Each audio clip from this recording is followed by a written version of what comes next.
Live stream.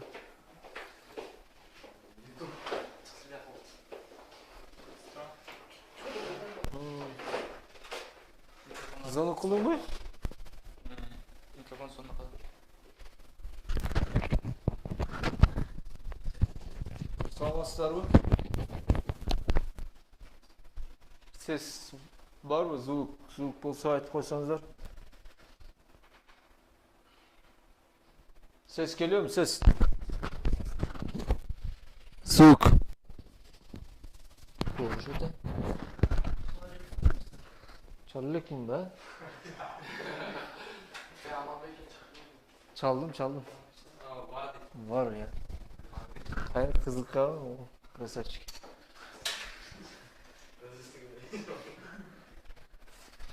Так.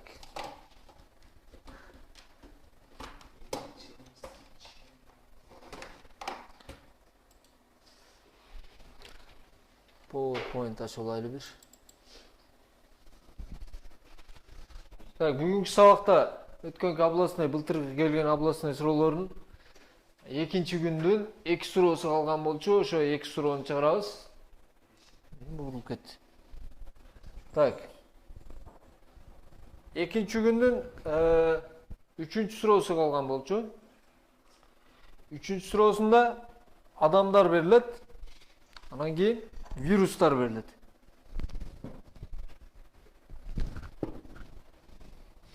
Так, контрол.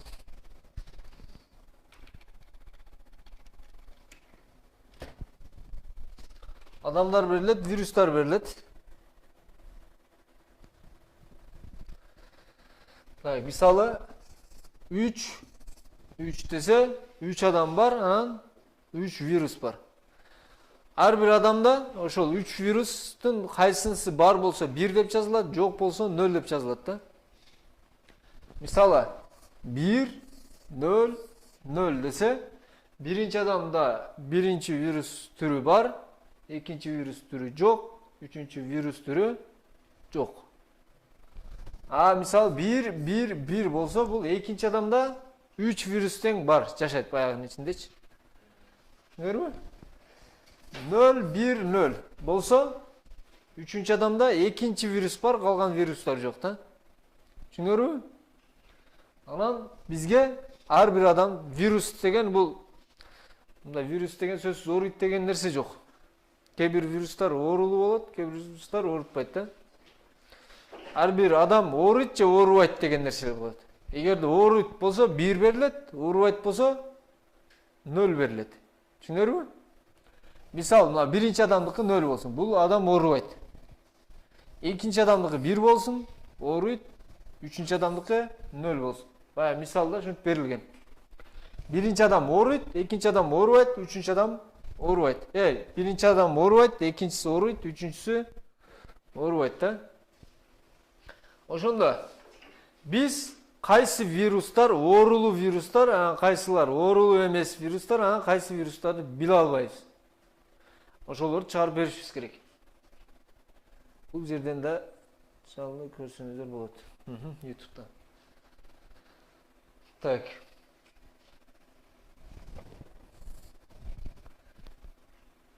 Бул адам оорубайт экен. Анда автоматтык түрдө мына биринчи вирус адамды оорутпай турган вирус болуп калат. Эмне үчүн? Бул адамда биринчи вирус бар, бирок оорубайт экен. Туурабы? Биз 3 нерсени кое алайлы. Оорутпай тургандарды эмне деп алайлы? Жакшы деп койлу, Жакшы вирустар, анан жаман вирустар, анан белгисиз вирустар. Билбейбиз, же оорутат, же оорутпайт экенчи. Так, эми бул жакта бул адам оорубайт экен, бирок бир вирус жашайт экен мунун ичиндечи. Биринчи вирус. Анда биринчи вирус жакшы вирус болуп калат. Туурабы? Эми эң акыркысын карайлы. Эң акыркысы оорубайт экен, бирок экинчи вирус бар экен. Экинчи вирус дагы жакшы вируска кирет экен. Эми экинчи адам ооруйт экен. Эмне себептен ооруйт? Биринчи вирус жакшы вирус экен, бул оорутпай турган вирус, туурабы? Экинчи вирус дагы оорутпай турган вирус. Үчүнчү вирус бир эле вариант калтат, ушул вирус оорутат. Ооруп турган вирус экен. Ошондо 3 деп коебуз. Туурабы? Белгисиздер калбады. Демек, биринчи, анда эмне деп чыгарабыз? Жакшылардан экөө бар деп туруп, ошолорду чыгарып коебуз 1-2. Жамандардан бирөө бар дейбиз. Белгисиздерден 0 деп чыгарып коебуз. Түшүнөрүңбү? Дагы кандай мисал бар эле? Эгерде булар ката берилип калышы да мүмкүн. Ката кантип берилип калат? Бир жерде ооруйт деп коет, бир жерде оорубайт деп коет. Же ооруйт, же оорубайт экенин билбей каласыңар. Ошондо ката болуп калат. Экинчи мисалда берилген болчу. Экинчи мисалда 2-2 1-1-0 1-0 1. Так, экинчи мисалда 2 адам бар экен, 2 вирус бар экен.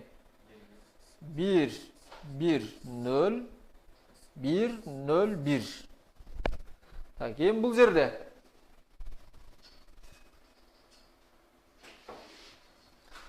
YouTube'da görüntü начар болсо, бул жактан көрө берсе боло берет. Так. Бул жакта 2 вирус бар экен, биринчи адам биринчи адамда 2 вирус тең жашайт экен, бирок бул адам оорубайт экен. Анда эмне болот? Жакшыларда өчүрүп коелу. Экөө тең жакшы, биринчи вируста, экинчи вируста жакшы вирустар болуп калат. Туурабы? Экинчи адам ооруйт экен, биринчи вирус бар экен, экинчи вирус жок экен, бирок ооруйт экен. Анда биринчи вирус эмне? Жаманга түшүп калат автоматически. Бизде жакшыда да, жаманда да бир вирус боло албайт. Ошон үчүн бул incorrect болуп калат. Түшүнөрүңбү? Incorrect деп жазып койсоңар. Эки жакта тең боло албаса. Качан белгисиз болот? Мисалы, bir adam var, 2 virüs var. Bir adamda 2 virüsten жашайт, бул ооруйт. Анда бул адам кайсы вирустун эмесинен ооруйт, биле албайбыз. Биринчи болушу мүмкүн, экинчи болушу мүмкүн. Ошон үчүн белгисиз 1-2-лер 0-0 болот, белгисизде экөө болот. Кайсы? 1 менен 2. Түшүнүктүү болду суроо? Да, эми буну кантип чыгарабыз? 3-3. Кандай эле? Мисалда 1-0-0, 1-1-1, буякта 0, буякта 1, 0-1-0-0. Туурабы? Эми биз буну кантип чыгарабыз? Биринчи оорубагандарды алабыз. Оорубагандар кайсылар? Могулар. Туурабы? Булардын ичинде жашаган вирустарды алабыз. Вирустар кайсы? Бу биринчи вирус, бу да экинчи вирус жашайт экен. Булар жакшы деген бир нерсеге сактап алабыз. Жакшы деп коелу. Жакшыга кайчы? Кайсы? 1 менен 2. Буяк эң акыры 0 менен бүткөндөрдү алабыз. Канчанчы катарында бирлер бар. Булар баары жакшы вирустар деп эсептейбиз азырынчачы. Себеби бул вирустар бар, оорубайт буларчы. Жакшы деп эсептейбиз дагы.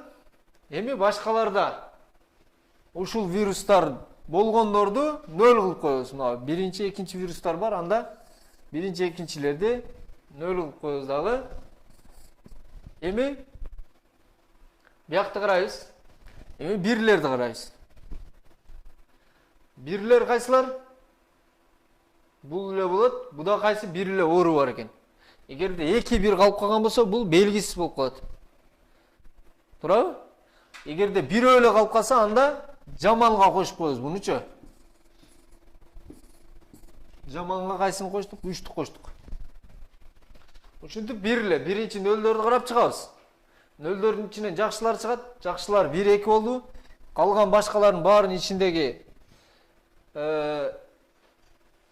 ооругандардын 1-2-лерин 0 кылып чыгабыз. Түшүнөрбү?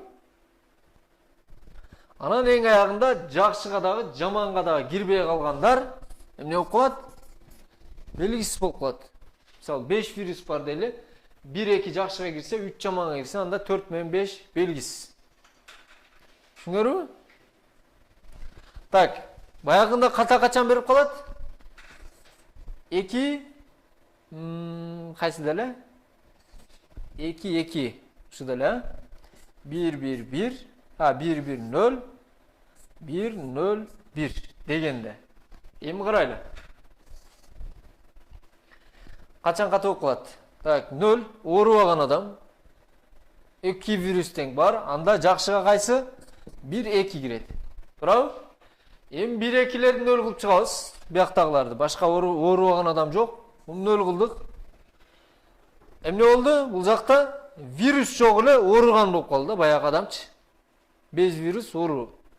Анда вирус жок болсо оорубайт. Ошон үчүн карайбыз, эгерде баары 0 болуп туруп, бияк бети ооруган болсо, анда incorrect болуп калат да.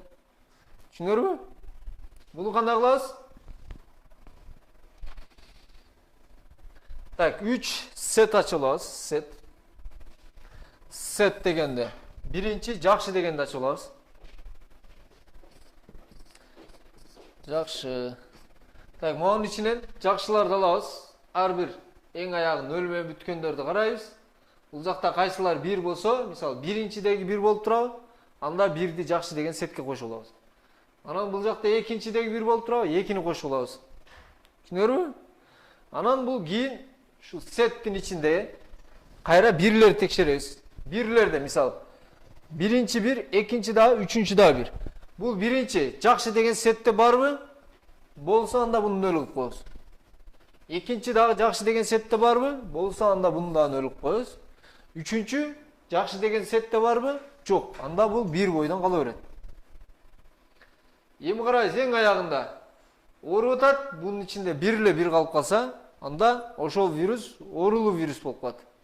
Эгер бирден көп болуп калса, алар белгисиз болуп турат азырынчачы. Мисалы 2 вирус бар, ооруп калды. Кимисинен ооруганын билбейсиңер. Түшүнөрбү? Эгерде бирден калса ошолорду немеге салуулабыз? Жаманга салуулабыз.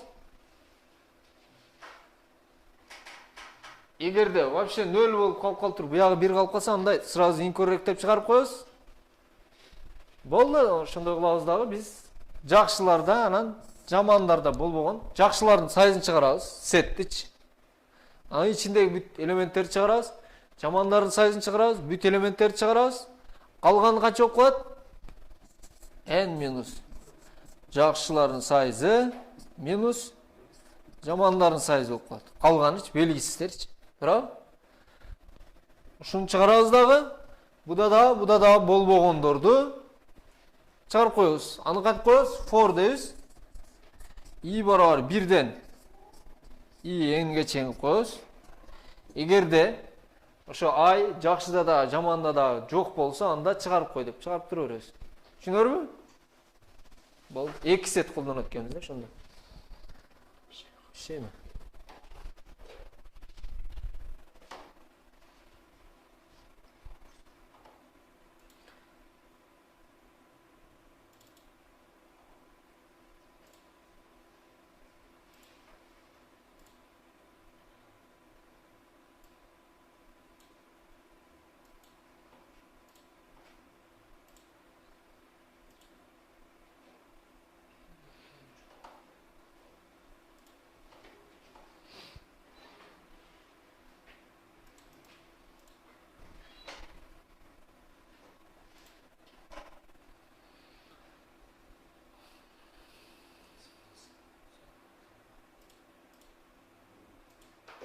Бул суроо боюнча суроо барбы? Үчүнчү суроо. Суроо жок болсо, анда кийинки суроого өтөбүз.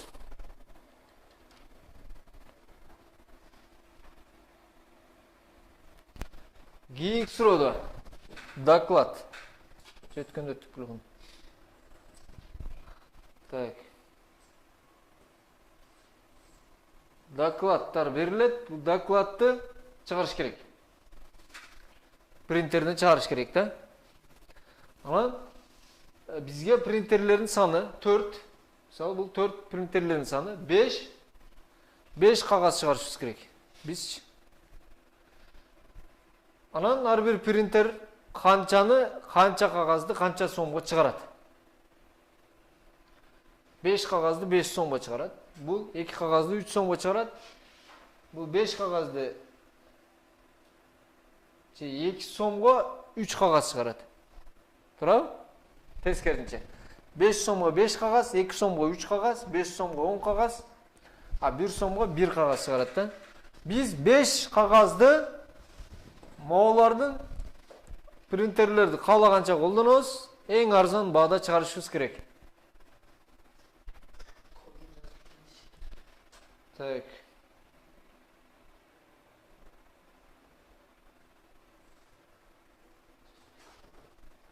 Азыр моун немесин кылайлы?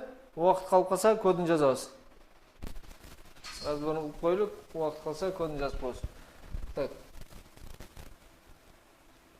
Ошондо бул 4 кантип чыгат?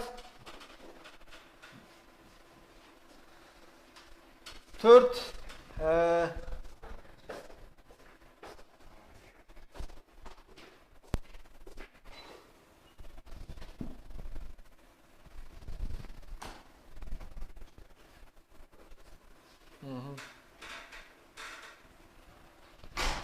Так, 4 кантип чыгат?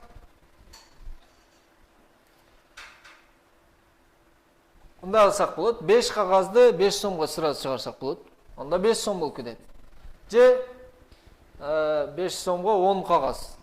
Бирок бизге 5 эле кагаз керек да, ашча кагаз болбойт. Же дагы бир вариант бар. Так. 3 кагазды 2 сомго чыгарабыз. Калган 2 кагазды 1 сомдон чыгарсак 2 плюс 1 плюс 1. Ошондо 4 сом болот. Эң арзаныч. А экинчиден бир принтер бар экен, 2 кагаз чыгарышыбыз керек экен. А бир принтер 3 кагаз чыгарат экен 1 сомдон. Биз ошондо эч качан 2 кагаз чыгара албайбыз да. 3, 6, 9, 12 болуп кетет да. Туурабы? Ошон үчүн эгер эч качан чыгара албасак, минус 1 деп чыгарып коебуз. Эгер чыгара ала турган болсок, эң арзан канча сомго чыгарабыз? Ошону чыгарып коебуз да. Так, бул жакта кичине этип коеюн. Буякка.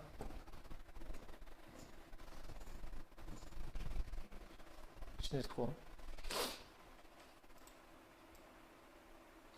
Эми бул жакта энлердин сан эн деген берилиштер маанилүү да.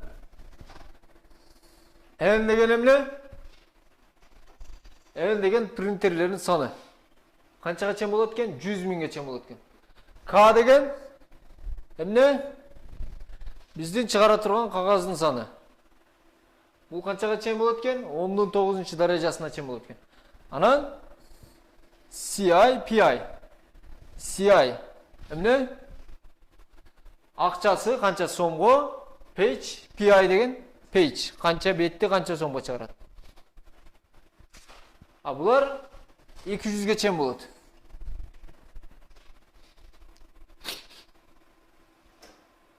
Туурабы? 200ге чейин болсо, биз так, минимумдарды рюкзак деген тема бар да. Рюкзак деген мында эре ачып алабыз. Мисалы, тазалап койгон. Tamam. Так, мисалы, мына биринчи принтерди колдонсок, бир пейджди канчага чыгара алабыз? Мындай эре ачып алабыз. Ар бир пейдж үчүн индексин сактап алабыз да. Бул биринчи пейдж, мисалы. Биринчи пейдж, экинчи, үчүнчү, төртүнчү, бешинчи, алтынчы, жетинчи болуп, бул эре болот, буларчы. А булардын мааниси эмнени сактайбыз? Ушул принтердин ушунча пейдж чыгарганда минимум канча акча менен чыгардык, ошону сактайбыз. Түшүнөрбү? Башында infinity болот, баарычы. Чыгара албайбыз. Башындачы. Көп. Туурабы? Эми бир пейджди 1 сомго чыгарсак, infinity жакшыбы же 1би? 1 жакшы, туурабы? 1 деп коебуз. же үстүдөн баштайлы. Так, бизге канча печ керек? 5 печ керек экен. 5 индекс жетет. Так, 5 печти 5 сомго чыгарат экенбиз. Анда бул 5 болуп алмашып калат. Туурабы? Ажы дагы 5ке 5 койсок 10 болуп кетет. Эми 3 печти 2ге чыгарат экенбиз. Анда биз 0 печти 0 сомго чыгарабыз деп сактап алайлы азырынчачы. 0 печтин үстүнө 3 печти койсок канча болуп калат? 3. Мурун 3 печти инфинитиге чыгарыш келинек. Азыр 3 печти 0 плюс 2 сом кошуп койсок 2 сомго чыгарып калабыз. 2 болуп калат да, бул жакшы. Эми 10 печти 5 сом. Бизге 5 эле печ керек, ошон үчүн 10го өтпөй эле коебуз. Bir бетти 1 сомго чыгарат экенбиз. Эми эмне кылабыз? 0 бетти 0 сомго чыгарсак, 1 бетти 0-дун үстүнө 1ди койсок 1 сом болуп калат. Эми мисалы 2 бетти чыгарыш үчүн могу 1 беттен 1 жолу колдонсок, канча мурун 1ге чейин минимум канча жол менен чыгарсак, ошол плюс мына 1 сомдун жолу болуп калат. 2 сом болуп калат. Туурабы? Эми 3 бетке эң акыркы кол баягы принтерди колдоно турган болсок, 1 плюс эмне болот? Могул жерге чейинки жобу 2ге чейинки 2. Бул 3 болуп атат, туурабы? А бирок мурун биз 2 менен чыгарыппыз да. Минимумчу. Ошондо 3 кичине же 2би? 2 кичине болгон үчүн бул 2 ойдон калат. Бул бир жагы 3, бир жагы 2 чыгып калды. Бул эмне деген? Мына принтерди 3 жолу колдонсок 3 сом болот. А бул принтерди сразу эле колдонсок 2 сом болот. Туурабы? Эми 4ке келдик. 4ке келгенде бул принтерди колдонсок, эмне 1 бет чыгарсак, мурун ушуга чейин 3 бет чыгарышыбыз керек болчу. Туурабы? Ошол 3 бетти минимум канча жол менен чыгардык? Минимум 2 жол менен чыгардык, үстүнө 1 бетти коштук 1 сомго. Анда 3 сом болуп калды. Туурабы? Эми 5ке келели. Мурун 5 сом менен чыгарыппыз 5 беттичи. А бирок биз азыр 1 чыгара турган принтерди колдонсок, 1 бетти чыгарсак, мурун канча? 4 бетти 3 сомго чыгарсак, үстүнө могу принтерди кошуп койдук 1 беттичи. Канча сом болуп калат? 4 сом болуп калат да. Биз ошондо могу 5 сомду өчүрүп коебуз. Туурабы? Ушундагы рюкзак кылып туруп, бизге канча бет чыгарышыбыз керек? К бетти чыгарышыбыз керек. Ошол К'нын мааниси чыгарып коебуз. Эгерде К'нын мааниси инфинити ойдон калып калса, -1 чыгарып коебуз. Түшүндүңөрбү? А бирок биз К эри ачып алышыбыз керек да, бул туура иштеш үчүнчү. 10-нун 9-уна чейин. 10-нун 9-уна чейин эри ача албайбыз. Ачсак эмне болот? Memory limit болуп калат. 10-нун 6-сына чейин ачсак болот. Эрейдичи. 10-нун 6-сына чейин иштейт бул. А бирок 10-нун 9-уна чейин иштебей калат да. Эми бул жакта бир дагы мындай неме бар? Жакшы көңүл бура турган жер бар. Эмне? 200 бет, максимум 200 бет ар бир принтер. Анан 200 сомдон. Бунун эми биз 200 бар 200дөн болсо канча болот? 200 көбөйтүлгөн 200 40 миңге чейин биз неме рюкзак менен минимумдар таап алсак болот. Туурабы? Андан нар жагына эми карайбыз. Мисалы бул 5 бетти 5 сомго чыгарсак, анда акчасы 1 бет канча болуп калат? 5 бөлүнгөн 5 болуп калат. Туурабы? Бул канча болуп калат? 2 бөлүнгөн 3. 2 сомго 3 бетти чыгарабыз. Ошондо 1 бет канча сомго туура келет? Муну чыгарабыз да. Бул 1 сомго туура келет экен. Бул 0,66 сомго туура келет экен. А бул 0,5 сомго туура келет экен. А бул болсо 1 сомго туура келет. Туурабы? Булардын эң арзаны кайсы? 0,5. Туурабы? bir 40 mingге чейин рюкзак менен табып туруп, калганын эң арзан боло турган принтер менен чыгарып койсок болобу? Болобу? 40 мingге чейин рюкзак менен табабыз, ар биринчи. Калганын эң арзан боло турган принтер менен чыгарып койсок, эң арзан болот. Мисалы 40 мingге чейин болду. 100 миң чыгарышыбыз керек, мисалычы. Минус 40 миң, 60 миң. Браво? 60 миң ди кайсы принтер менен чыгарабыз? Эң арзан принтер мынау. Ушул менен чыгарып койсок канча акча болот? А бирок эгерде маусу бөлүнбөй калышы мүмкүн. Печ бөлүнбөй калса, анда аркага кичине бөлүнгү чейин түшүрүп коебуз да. Минус кылып чыгарсак болот. Же өзүнүн кичине формуласын табып койсоңор болот. Эмне деп койсок болот? Могу бөлүнгөн, мисалы буну К деп койлу. К десек бир сан болуп калат да, булчу Ти деп койлу. А Тини кайра Кга көбөйтүп койсоң, бул кайра бүтүн сан чыгып калат. Түшүнөрбү? Мисалы, эмне болсун? 10 болсун. Бул 3-кө бөлсө качы болуп калат? 3 болуп калат. Кайра 3-тү 3-кө көбөйтүп койсоң 9 болуп калат. Ал ошондо 10 бетти эмес, 9 бетти бул менен чыгарып каласыңар да. Калганын рюкзак менен карап койсоңор. Эми баягы 3-үнчү суроонун кодун жазайлы.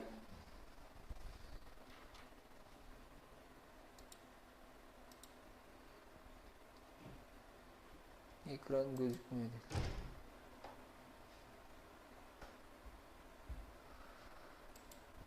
Так. Baksana. 5-ci soru boyunca soru var mı?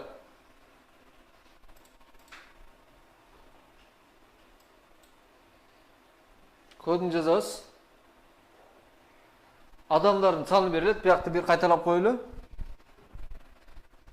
Adamların sаны, анан вирустардын саны берилет.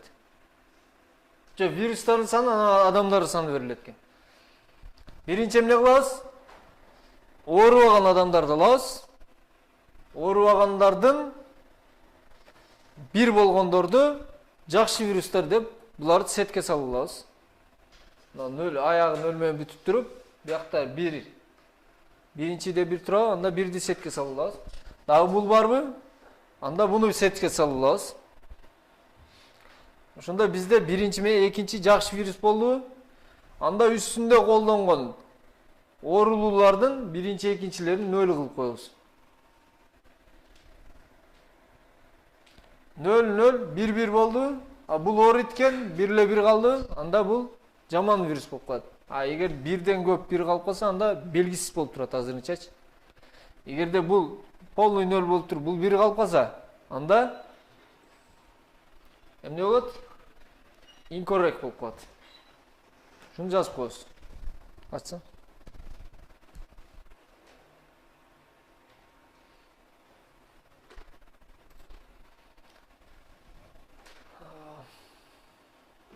Soruштан изеп.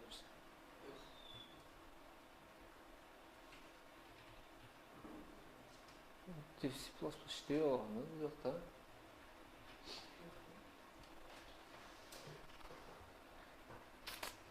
Include işlemeyeceğiz.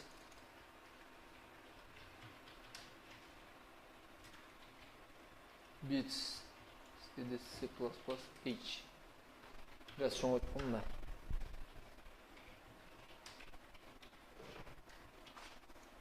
Şunu yapalım ekran. Tamam. Int main.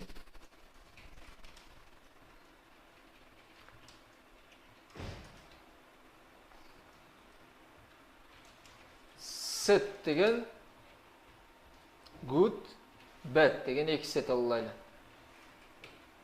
Bu integer. Bu setin içinde sanları saktaydı. Двухмерный array n 100 a бұл жағы 100 000 болды. N анан m. N деген эмне экен? вирустардың саны. М деген адамдардың саны. N менен M'ди окуйбуз.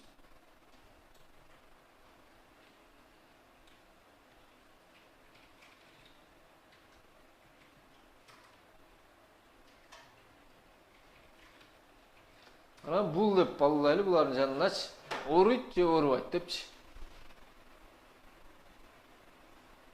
3 немелүү ре коюп койлу. Же башка эле. Макул. В деген коюп койдук. N M'ди окудук.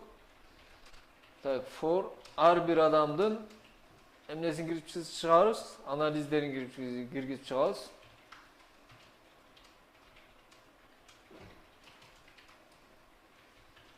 Sin A I J анан sin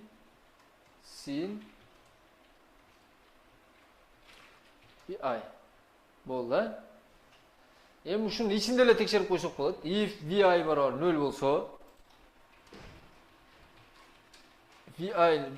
болсо, анда şu вирустарды текшерип коебуз ичиндеги. N'ге чейин G++. Вирустарды текшеребиз. If A ийинчи ошол адам бирге барабар болсо, анда бул вирус жакшы вирус болуп калат. Good insert good дегенге J'ди кошуп коебуз.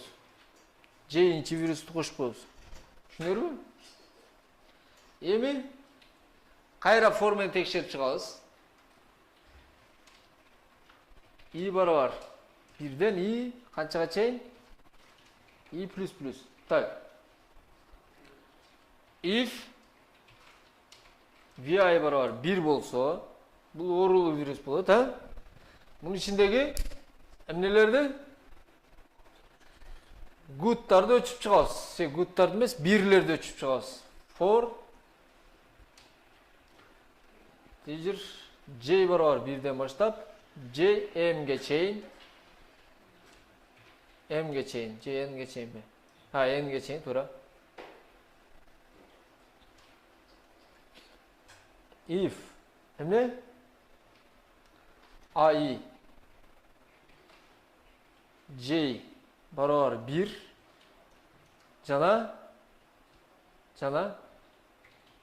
and set good J find J. Эгерде J good'та болгон болсо, анда I J барабар 0 деп коебуз.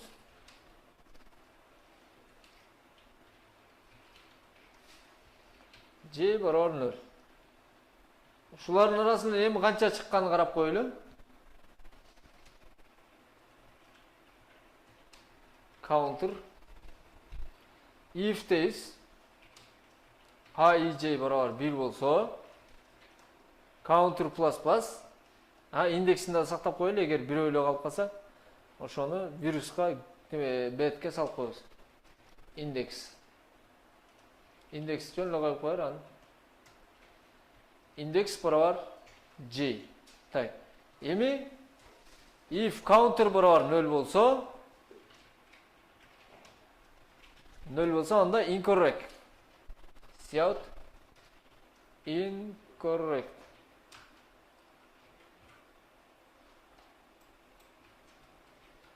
Incorrect and line returner. Эми if counter барабар 1 болсо, анда betке кошуп коебуз. Кайсыны? Индексти кошуп коебуз. Insert index. bet.insert index болду. Эми бул жакта биринчи good'тарды чыгарабыз. Cout good.size. Анан ичиндеги бар жок элементтерди чыгарып чыгабыз. Good'тун ичиндеги. For set итератор. Set болгон үчүн итератор колдонобуз. Ийинчи индекс эмес, i'inchi адрес чыгарып коет да, итератор I. Begin'den başlap turup end'e чейин I++. Shout. İçinde good'un içindeki бар жок элементтерин чыгарып коебуз. Кайсылар жакшы, кайсылар жакшылар чыгарып коебуз.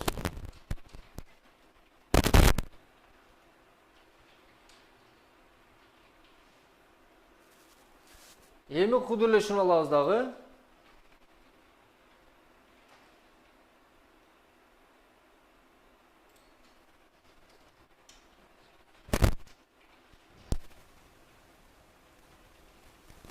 Ошончон içindegisi неме болуп калды? Сактабай койсоң, мынаны кошуп коебуз. Мына кошуп коебуз. Так, эми беттерди сактап коебуз. Bet size. Bet size деп кой. А бул жакта bet end. Bet end. Айды чыгарабыз. Эми n минус shout n минус good size минус bad size. Бул белгисиздердин сайзы болуп калат да. Жакшылар менен жамандарды алып койсоң, ортодо белгисиздер калып калат, а?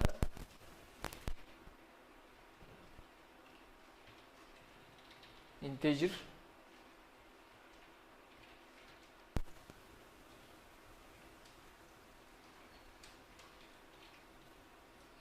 Эми for менен i барабар 1ден i n'ге чейин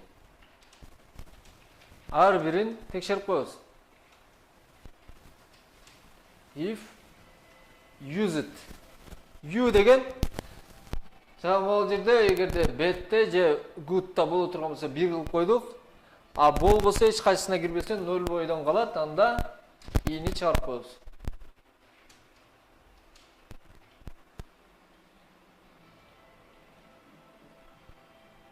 Бұл іштеп көрөлі. Алла, қайсы сайтлы баяғы?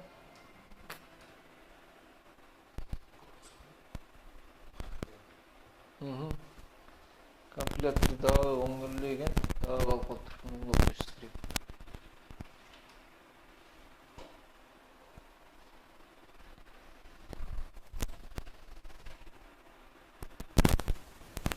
Evet. 3 1 0 0 0 1 1 1 1 0 1 0 0. Tamam. Compilation error birisi.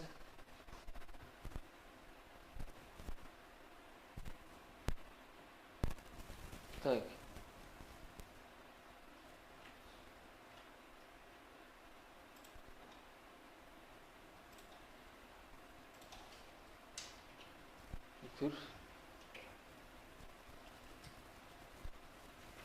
Артынан текшербей калыптыр.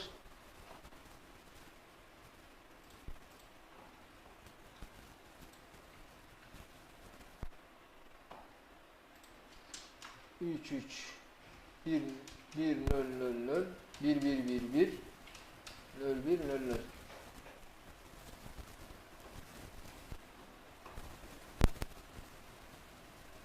Desek 2 жакшы вирус бар экен, 1 менен 3 экен, 1 жаман вирус бар экен, 3 экен, анан 0 белгисиз экен. Экинчи тестти киргизип көрөлү. Экинчи тестте 2 2 1 1 0 1 0 1. 2 вирус бар. 1 Б. Так. 2 2 1 0 1 yok.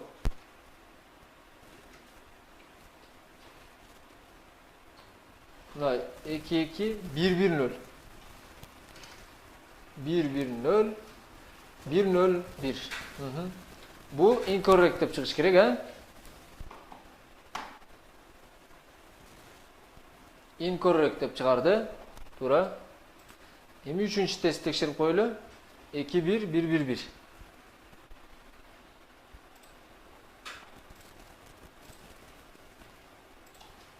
İki, bir, bir, bir, bir. Бұл деген 0, good деген белгі жоқ, bad деген да жоқ. Анан белгісізден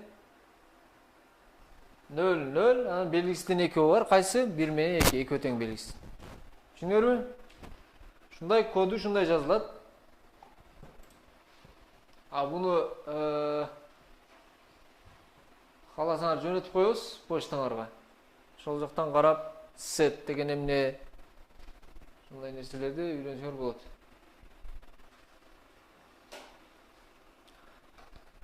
Саат дагы болуп калыптыр. 1:51. Наркы жума областной олимпиада болот, областной. Ошого ийгилик жакшылап тапшырып, Ялимтен жөнөтүп коем анда. Группадагылардын баарына жөнөтүп коебуз.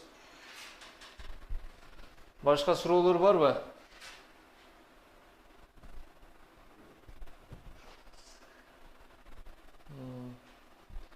Башка суроолор жок болсо, ийгилик жакшылап тапшыргыла баарыңарга. Бүгүнкү сабагыбыз бүттү.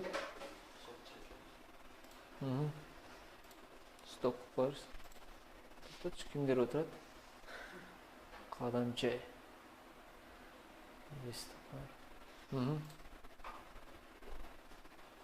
Cancel. Şunu jönөт. Немеге тест кылгын мунчу? Ha, стримди токтотуп кой.